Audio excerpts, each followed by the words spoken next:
Hey everybody, what is going on? I am Maximus Rex and this is Big Baby Reviews. Check out my comics, Big Baby and Star Crasher, KingComics.CA. Check out my other YouTube videos. My channel is King Comics 2021. Check out my Instagram, Maximus Rex 13, and Facebook, Max Rex and or Big Baby. So today, guys, is Wildcard Sunday. We look at stuff that's a little bit different from our regularly scheduled videos during the week.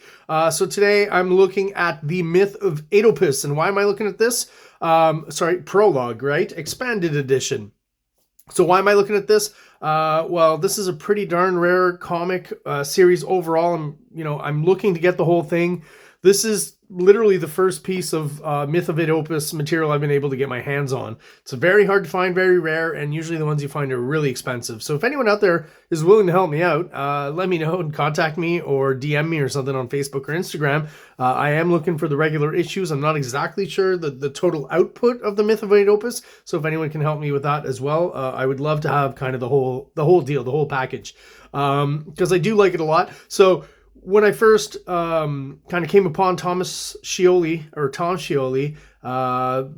same reaction as pretty much everyone else. I'm like, oh, okay, this guy's aping Kirby, basically. But I think he was one of the guys who was doing it really well as compared to some others. There's just something a little bit better about his interpretation of Kirby and still kind of finding a way to create interesting stories. So the first kind of stuff that was available to me was Godland, which I really liked. And then as it kind of moved forward, he did less and less of kind of the Kirby riff. And I started to enjoy it less and less, to be honest. But then later on, learned to kind of jump back in with Transformers versus G.I. Joe, which I can still feel some kind of Kirby influence in there. But, he's definitely developed his own style at that point, which I think works really well.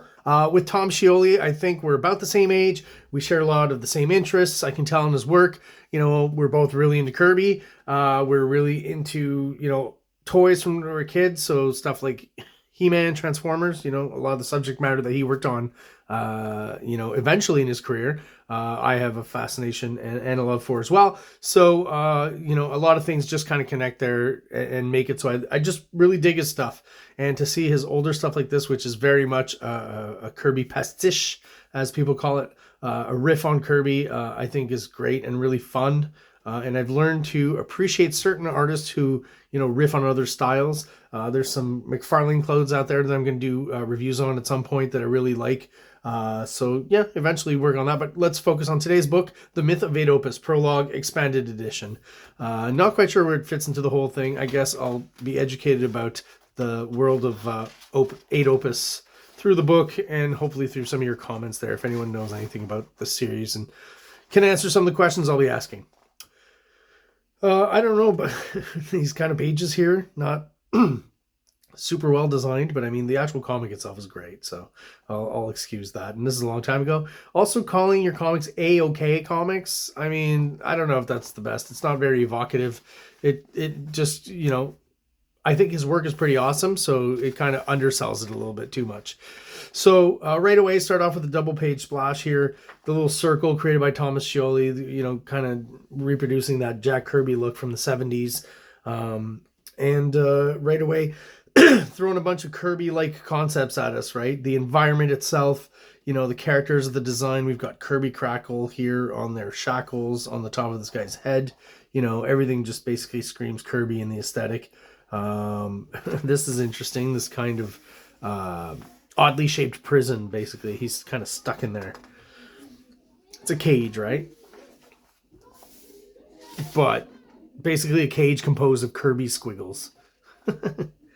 And yeah, so obviously looking throughout, I'm not going to mention it, at every page, but you're going to see Kirby tropes all the way through, from the aesthetic to the composition.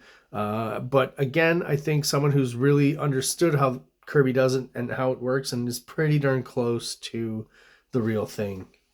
And at least in creating entertaining. I honestly, when I got to this double page splash, I thought it was a little gratuitous since there's so little background and he just kind of threw a screen tone there. But other than this piece, I think everything else pretty much holds up. This double page spread is very interesting.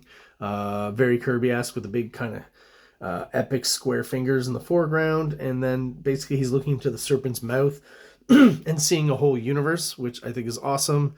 There's, cosmic vibes, psychedelic vibes a la Kirby. Which I definitely appreciate all throughout this book, right? the attention to detail when it comes to the machinery and stuff. When you'll see, you know, the background elements all throughout. The layouts are maybe, you know, he'll still go for a whole page of classic Kirby layouts of just the regular 6 panels, but then he'll try some stuff that's not necessarily from the Kirby book of composition. I don't think Kirby did much of this here over his career. Although I could be wrong. But yeah, listen, all the characters, the designs and stuff, definitely 100%, you know, Kirby inspired, Kirby tech.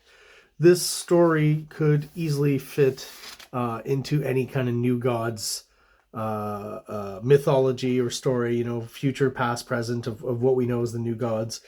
The aesthetic is there. The characters are all pretty much New Gods inspired, I would say, or at least Jack Kirby inspired, but very much 70s Kirby for sure. You know, ultimate cosmic Kirby is what we're seeing here. I thought this was really cool, this torture device. So it's kind of like an Iron Maiden, right? But, well, I mean, I wouldn't even say it's kind of like, it basically is like a high-tech Iron Maiden. And when this closes up, all these, you know, protruding rods and needles and stuff and phallic symbols are going to be penetrating our hero here. And, of course, he takes the Kirby route. I love the splash here. No blood, right? So it's still somewhat kind of surrealistic. Like, it's almost creepier to me in a certain way. And really works, again, with the world building and what they're doing there. These guys are gods and stuff, so they don't react like normal humans. And aesthetically, there's just something very interesting about maybe the technology to torture this guy is so clean that it doesn't even let a trickle of blood out, you know? It just either recycles it or contains it or, you know. What a great visual, right? And you've always got, like, the Kirby-esque, you know, the little maintenance guy manning the machine. Almost feels like when you put your bags and suitcase at the airport in the X-ray machine here. I applaud the use of screen tone all the way throughout too. It helps give it kind of a nice gritty vintage style. Also helps give us a few interesting grays all throughout, you know, to separate the planes and the characters and stuff. This is something Kirby would do, but it just seems odd to me. I don't know if you can get your arm. I guess so. He's just got the 3 fingers. Just an odd looking, but again, odd looking hand, but really Kirby would draw odd looking hands. So it's like it's on model. Like this hand here is very Kirby, and again, it's a little square and odd, right? But that's part of the charm. Like this character, like I said, the design is, I think, really awesome, really pushed forward. It's got all the Kirby squiggle and stuff, and just the geometric shapes that Kirby would base them on. The collar, just the finish of it, very cool. So again, I mean, Scioli does just an awesome job aesthetically, compositionally, you know. Sometimes it's not quite Kirby because it isn't, it's him, but certainly sticking to that aesthetic 100%, or as much as he can all the way throughout. And these geometric patterns here, I find is where he maybe starts off with Kirby tech, but is pushing it. These geometric shapes that he does here, these Tetris-like shapes, is maybe not so akin to Kirby, not as much. And I feel that's more like a Scioli thing that he works on and evolves throughout his style over the years.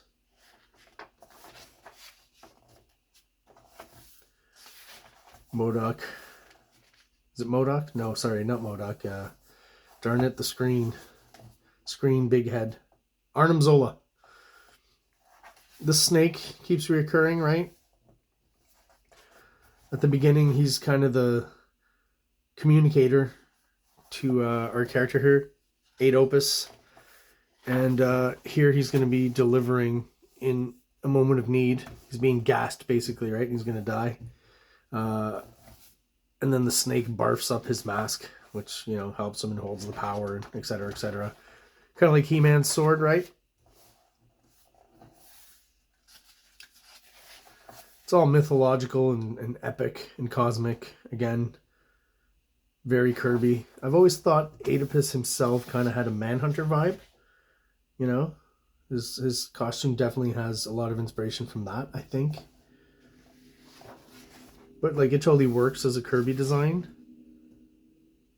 Even the nameplate, 8 Opus, is a very Kirby kind of trope, right?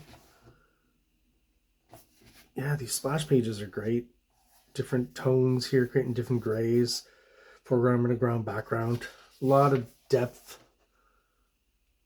These interiors, too. I love, like, there's this panel specifically. There's another one. Hopefully I catch it. I don't think I've gone past it yet.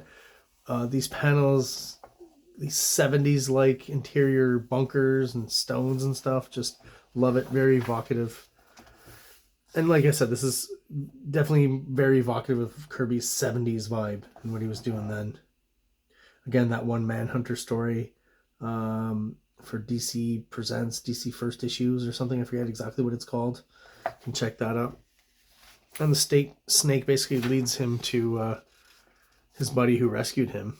He actually attacks him, but then realizes it's his friend. One of those.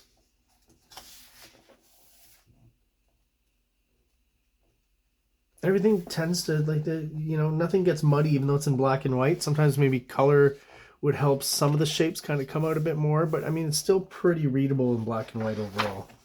I feel like maybe like on a page like this where he throws a lot of black on, maybe some of these pages would have benefited, not even just, maybe just like this space here, you know what I mean? Here and there, just to balance it out just a little bit more. Like this whole background could be black, and I feel like that would help a bit. It's an odd choice, I think, when you get here to not do any background as opposed to this. Wouldn't you still do some crackle there? But that's nitpicking, because overall, the art is pretty stellar. Kirby designs under the boots. I like that. But yeah, listen, I'm not gonna, basically, again, all your favorite toys when you were a kid, kind of smash them up together, and that's what you're getting here, but with, Kirby level storytelling and foreshortening and action, Definitely put a lot of effort into making the comic move and be dynamic. And again, a lot of the kind of surrealist, cosmic aspects that I really enjoy are just at the forefront in this issue. I feel like it's mostly that one aspect of Kirby pushed forward, right? You don't get the I guess the relationship, the relational characters in the story, right? In the early New Gods, you've got like some normal humans, right? And they're meant to be kind of the characters you identify with, meeting up with these new gods and these characters. And then, oh, that's a great shot, right? With all the black around it and just this little bit of Kirby crackle. Just a great idea. Super graphic. But then all of a sudden, New Gods, slowly but surely, after the first few issues, moves away from those characters. And you don't really see them in the second half of the series, right? So I feel like, Shioli's also more into that second half of the series where it focuses more on the gods themselves and their stories. And that's definitely what he's pulling from here. Another one of these, this is the panel, another interior shot of like they're in a bunker, doctor's office lair, and it's just very 70s and slightly claustrophobic, but love the textures on the wall and the machines and stuff. And yeah, like I said, I feel like maybe later on throughout these pages, he's slowly adding a bit more screen tone and grays, and that's helping to balance out those pages a little bit more. Less white, right? Yeah, I feel like he's kind of come to a good balance here. Now those pages are feeling, fully graphic, and elements aren't being lost. All these creatures, man. Every creature is specific, kind of different design. Definitely Kirby inspired, but, wholeheartedly created by this guy, Tom Scioli. This kind of weird bomber airplane creature. I don't know if that's if that Kirby ever did something like this, but man, that's just an interesting, different idea. And the thing too is, like, aesthetically, the ship is kind of inspired by some Kirby stuff, but I feel like the ship itself, and I think we'll get a better shot of it a bit further. I mean, look at all this cosmic Kirby action here. Awesome. But yeah, the ship, I guess we don't see it again, but I feel like it's more like almost inspired by like He-Man toys and stuff. This shot is interesting to me because it finishes off, right? And I don't know if it was added in as an extra page or something, but there's almost something more Bruce Timm to this drawing than Kirby. I don't know if that's weird to say, but I feel like it's slightly more animated and cartoony, almost like when Bruce Timm does his own version of kind of a riff on Kirby. Not that it's bad or anything, it's a great illustration. But yeah, it almost feels like, you know, the DC animated style filtered through a bit of Kirby. So again, Bruce Timm doing Kirby, which he's done, right? You can look up some artwork. And then this is great. In the trade bonus materials, what follows is a retelling of the events of 8 Opus issue 1. It was originally intended to be the first issue of a retooled, full-color monthly comics version of 8 Opus. Alas, it was not to be. Please enjoy this lost bit of 8 Opus Arcana. That's always fun. So, from what I understand, the first issue of a retooled full-color monthly comics version of 8 Opus. So retelling, I guess, the miniseries story, but starting it over in an ongoing. That's what I've understood there. Let me know if I got that wrong. I love this character and his interesting design. The side of his head, these shapes here. Like, who wants to draw that always in, you know, hopefully close to correct perspective? But Scioli does it. Look at that. It's the same kind of structure lines you would use to draw like an old-timey toaster or something, I guess, to start off with. But yeah, just more great Kirby style artwork here. I remember seeing this character in a shot somewhere. Was it in Wizard or Magazine? I'm not quite sure. So I know this is a retelling of that same shot. It's a different angle, different characters in the foreground and stuff, but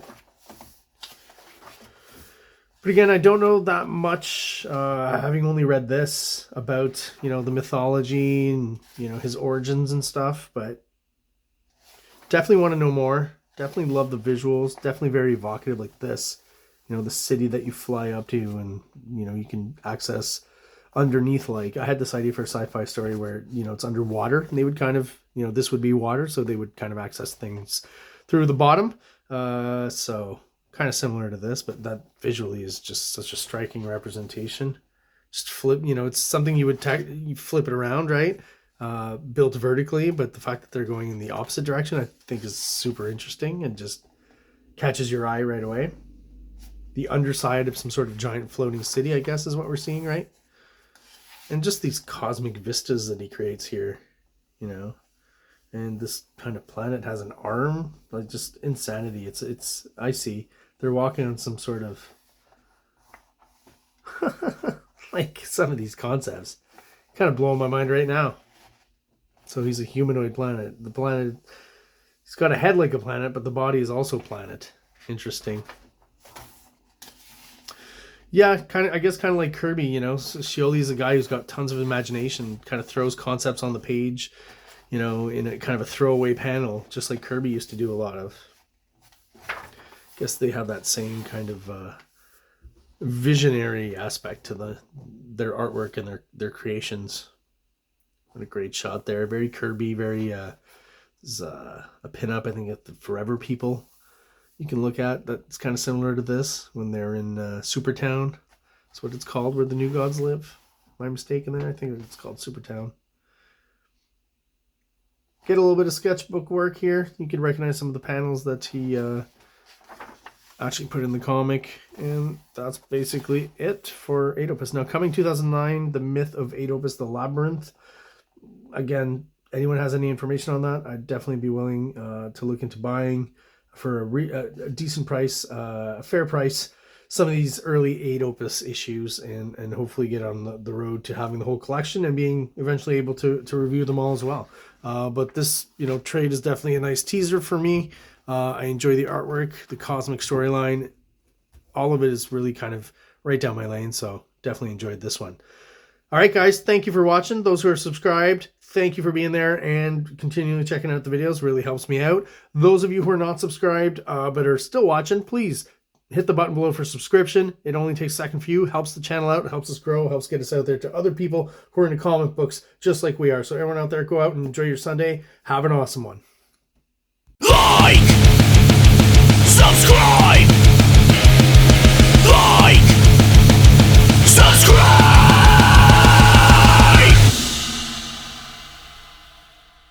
King Comics presents Big Baby, Volume 1, Issues 1 to 13, 204 pages of story and art. King Comics also presents Star Crasher one-shot, 32 pages, cosmic sci-fi surrealist adventure.